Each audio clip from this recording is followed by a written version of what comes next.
Hello students, welcome to study 24। तो चलिए देख लेते हैं। आज हम लोग कुछ अपने PQRS का प्रैक्टिस सेट, सेंटेंस अरेंजमेंट का प्रैक्टिस सेट देखने वाले हैं। और आपको पता है प्री में आपके कितने ज़्यादा आ रहे हैं, 3 से 4 क्वेश्चन आपके PQRS के आ ही रहे हैं। तो आइए देखते हैं किस तरीके से हम PQRS को कर सकते हैं, कैसे सेंटेंस अरेंज करें। ठीक है, तो वही उस पर हम डिस्कशन करते हैं और कुछ क्वेश्चंस का अपना PQRS के क्वेश्चंस का प्रैक्टिस सेट है हमारा, तो उसको करते हैं। पूरी वीडियो एंड तक देखिएगा। सारे ही जो PQRS हैं वो बहुत इंपॉर्टेंट हैं, प्रीवियस ईयर में आए हुए हैं और जिस तरीके का लेवल आपका आ रहा है उसी के अकॉर्डिंग मैं PQRS आपके लिए लेके आ गई हूँ। ठीक है, तो चलिए शुरू करते हैं। फर्स्ट वाला हमारा क्या है, देखो आपकी स्क्रीन पर आ गया होगा फर्स्ट वाला आपका PQRS। ठीक है, चलिए इसको देख लेते हैं। पढ़ना शुरू कर दीजिए। आप लोग कमेंट करके बताइएगा कि क्या आंसर आ रहा है और ये जो पूरे प्रैक्टिस सेशन है इसमें आपके कितने PQRS सही हो रहे हैं। ठीक है, कितने मार्क्स आपके आ रहे हैं। चलिए फर्स्ट वाला हम लोग देख लेते हैं अपना क्या है कि सबसे पहले आपकी रीडिंग स्किल बहुत अच्छी होनी चाहिए इंग्लिश के पेपर के लिए। ठीक है, फटाफट से एक बार नज़र मार लीजिए कि क्या है आपका। The mountain range was covered with snow, Napoleon had to cross the Alps in winter. Napoleon replied that the word impossible did not exist for him, so someone told Napoleon that the task was impossible. ठीक है, ये आपका हो गया। अब आपको किस तरीके से PQRS करने हैं, एलिमिनेशन मेथड से। ठीक है, वो बेस्ट तरीका होता है अपने PQRS करने का। तो कैसे करना है, ऑप्शन से उठाइए, ऑप्शन से देखिए। अब ऑप्शंस आपके हैं D A B B।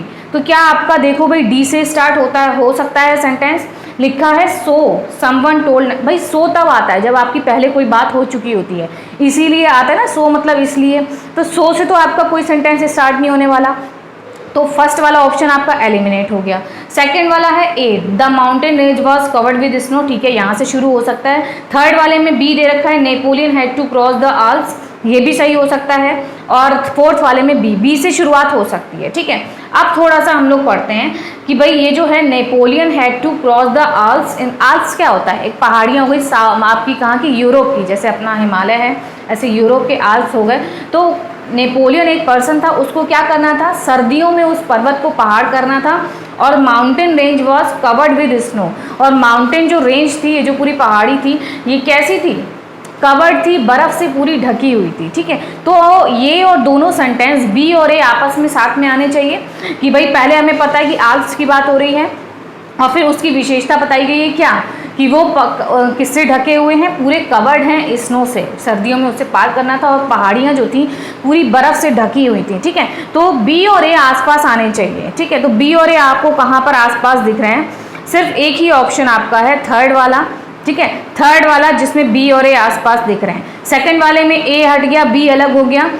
Fourth वाले में भी बी के बाद डी आ गया, लेकिन थर्ड वाला आपका बिल्कुल करेक्ट ऑप्शन होने वाला है। इस तरीके से आप एलिमिनेशन कर सकते हैं, इससे आपके बहुत जल्दी से, बहुत ही कम समय में आपका क्या हो जाएगा, PQRS हो जाएगा। एक और तरीके से आप देख सकते हैं, जैसे कि आपका सी और डी है, ये क्या दे रखा है, सी वाला पढ़ते हैं, Napoleon replied that the word impossible did not exist. Reply का मतलब क्या होता है कि आपसे किसी ने कोई बात कही है, फिर आप उसको रिप्लाई दे रहे हैं, यानी कि उसका उत्तर दे रहे हैं। यानी कि पहले जो बात हुई होगी वो इम्पॉसिबल वाला यानी डी वाली बात हुई है, उसके बाद सी वाली बात हुई होगी, नेपोलियन ने फिर रिप्लाई किया होगा। जैसे कि समवन टोल्ड नेपोलियन, किसी ने नेपोलियन से कहा कि ये टास्क बहुत इम्पॉसिबल है, मतलब इम्पॉसिबल है कि सर्दियों में इतनी कवर जो आपका पहाड़ियाँ ये जो ढकी हुई हैं, ये इसको पार करना इम्पॉसिबल है। तब नेपोलियन ने क्या रिप्लाई किया, दैट द वर्ड इम्पॉसिबल, जो इम्पॉसिबल वर्ड है वो उसके लिए एग्जिस्ट ही नहीं करता है। ठीक है, बिल्कुल ऐसा ही होना चाहिए। सबकी लाइफ में इम्पॉसिबल कुछ भी नहीं होता, ठान लो तो सब कुछ पॉसिबल है। तो आपको याद रखना है कि डी के बाद सी भी आएगा। इस तरीके से हमारे पास दो ट्रिक हो गई कि बी के बाद ए और डी के बाद सी। तो ये आपको कहाँ मिल रहा है, देखो फोर्थ वाले में बी के बाद डी के बाद सी तो मिल रहा है, लेकिन बी के बाद ए नहीं मिल रहा, क्योंकि नेपोलियन क्रॉस कर रहा है आल्प्स की पहाड़ियाँ, लेकिन उसके बाद ये भी तो बताना है कि वो पहाड़ियाँ कैसी थी, बर्फ़ से ढकी थी, तभी किसी पर्सन ने कहा कि ये इम्पॉसिबल है। तो आपका थर्ड वाला ऑप्शन जो है वो बिल्कुल एक्यूरेट हो जाएगा। बी के बाद ए भी आ रहा है और डी के बाद हमें सी चाहिए, ये भी आ रहा है। ठीक है, बिल्कुल सही आपका क्या करेक्ट हो जाएगा यहाँ पर, फर्स्ट वाला जो क्वेश्चन है इसका आपका थर्ड वाला करेक्ट हो जाएगा। थर्ड वाला जिसमें दे रखा है BADC। ठीक, ये वाला आपका PQRS बिल्कुल करेक्ट हो गया। ठीक, समझ गए आप लोग। कि कैसे करना है, हमें एलिमिनेशन मेथड से करने हैं अपने PQRS, और देखना है कि कौन से सेंटेंस से स्टार्टिंग हो सकती है। डी वाले से हो ही नहीं सकती थी तो हमने फर्स्ट वाला तो तुरंत एलिमिनेट कर दिया। फिर हमें ये देखना होता है कि कौन से सेंटेंस आपके पास में लग रहे हैं, मतलब इसके बाद ये तो आना ही चाहिए। तो हमें पता है भाई आज की पहाड़ियाँ, उसके बाद वो बर्फ़ से ढकी हुई है, ये हमें पता होना चाहिए। तो बी के बाद आपका डायरेक्ट ए आएगा और डी के बाद आपका डायरेक्ट सी आएगा। तो ये आपको थर्ड वाले में ही मिल रहा है। DC से भी रिलेट करके देख सकते थे, नहीं तो BA से, ठीक है। तो थर्ड वाला करेक्ट हो जाएगा। बढ़िया क्वेश्चन था, टफ नहीं था, इजी लेवल का ही है जिस तरीके का आपका आ रहे हैं CGL प्री में, और ये भी आपका आया ही हुआ है, ठीक है। चलिए नेक्स्ट वाला हम लोग देख लेते हैं। नेक्स्ट क्वेश्चन आपका क्या है, ठीक है, ये भी आपकी स्क्रीन पर आ गया होगा कि इसमें भी आपके वही 4 ऑप्शन हैं ABCD, आपको बताना है, अरेंज करने हैं सेंटेंसेस।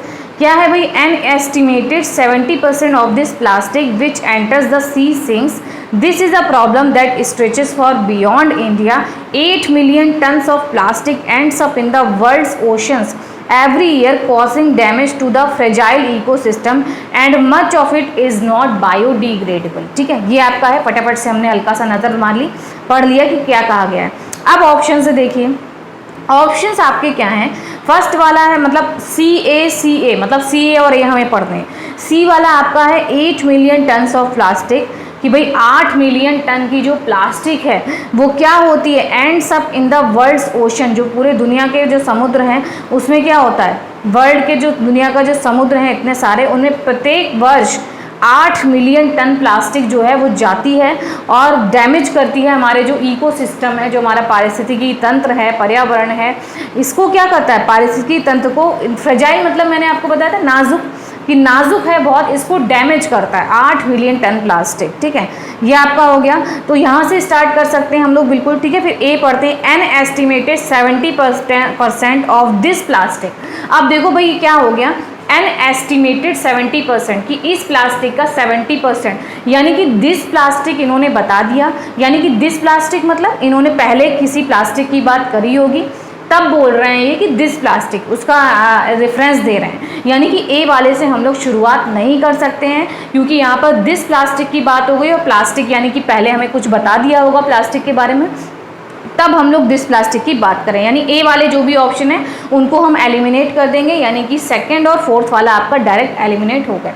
अब आपका सी से, यानी हमें पता लग गया सी से आपकी शुरुआत हो रही है, फर्स्ट और थर्ड वाले में से ही आपका कोई ना कोई आंसर होने वाला है, तो सी हो गया आपका, ठीक है। 8 मिलियन टन प्रत्येक वर्ष दुनिया भर के समुद्र में क्या है, प्लास्टिक उसकी एंड होती है, मतलब जाती है उसमें। अब हमारा पढ़ते हैं सी के बाद ए आना चाहिए या डी आना चाहिए, ठीक है। डी अगर पढ़ते हैं, and much of it is not biodegradable, ठीक है, डी को रखते हैं।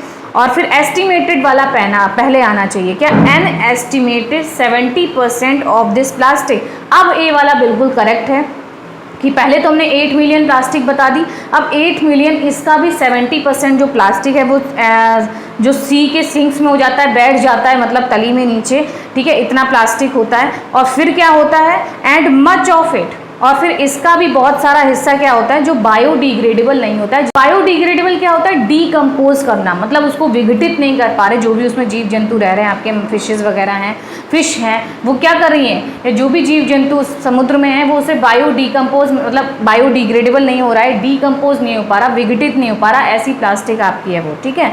तो आपको समझ में आ गया है कि ए वाला आएगा, फिर उसके बाद डी आना चाहिए कि एस्टिमेटेड जो 70% और इसका भी मच ऑफ इट क्या हो रहा है, बायोडिग्रेड नहीं कर पा रहे हैं। तो क्या ऑप्शन आपका करेक्ट होने वाला है यहाँ पर, फर्स्ट वाला, यानी कि सी के बाद आपका ए आएगा, फिर डी आएगा, और फिर क्या आएगा, बी, कि this is a problem that stretches far beyond India, कि भाई इंडिया के बाहर भी ये ऐसी प्रॉब्लम है कि जो इंडिया के बाहर भी है, ठीक है, पूरा फैली हुई है पूरे इंडिया में, ठीक है, ये बहुत दूर दूर तक फैली हुई है।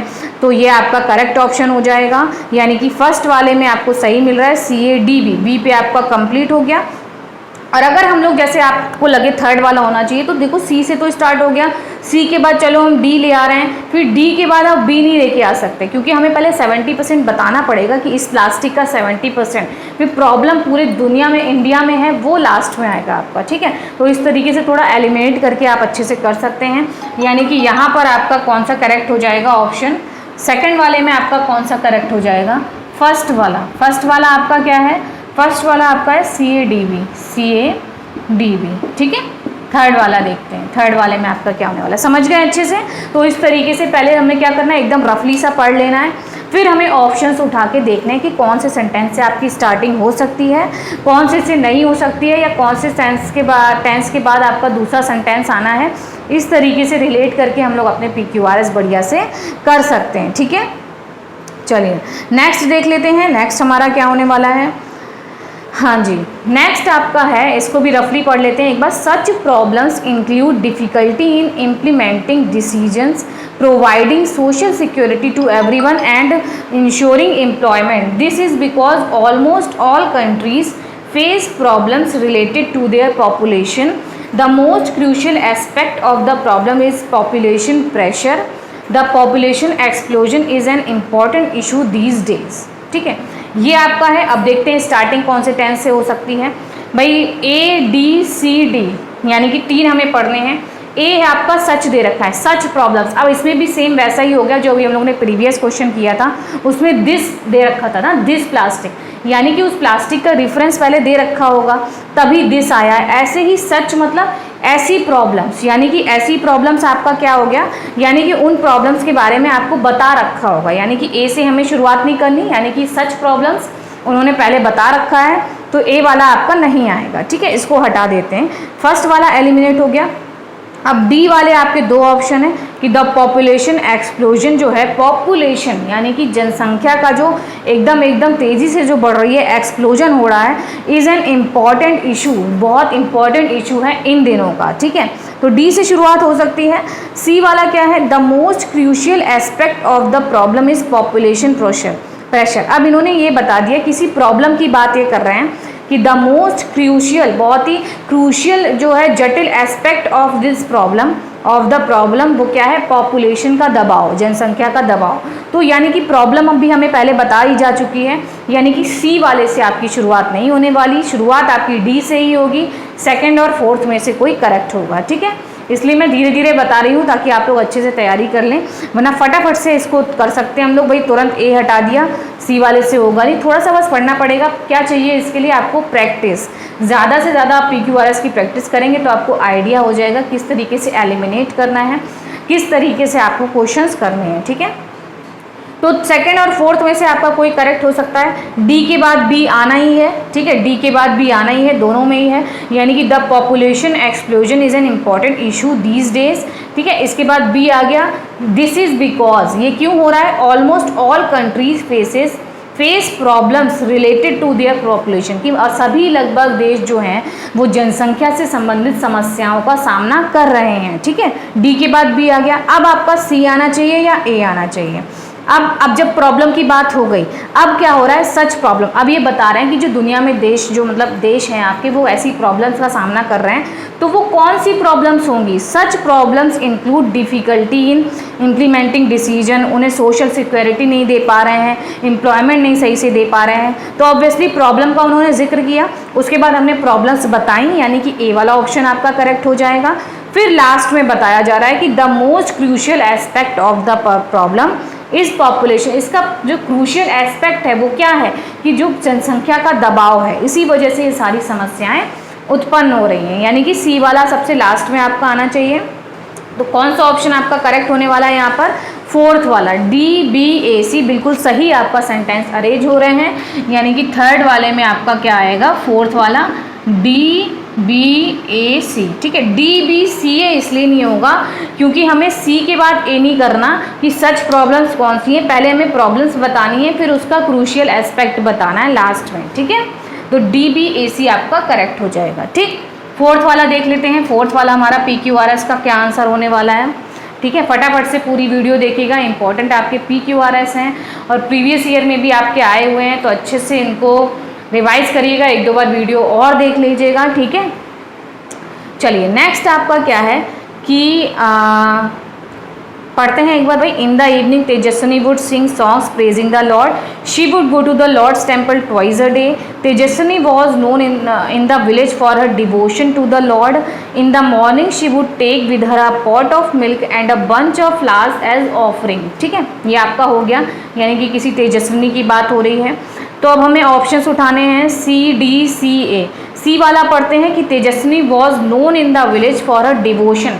तेजस्विनी कोई लड़की है, उसका जिक्र हो रहा है यहाँ पर कि वो एक लड़की है, और मतलब वो एक लड़की है, ऑब्वियसली नाम से हो गया कि वो जानी जाती है गांव में कि भगवान के प्रति उसकी आस्था के लिए वो जानी जाती है। कौन? तेजस्विनी। ठीक है, यहाँ से शुरुआत हो सकती है।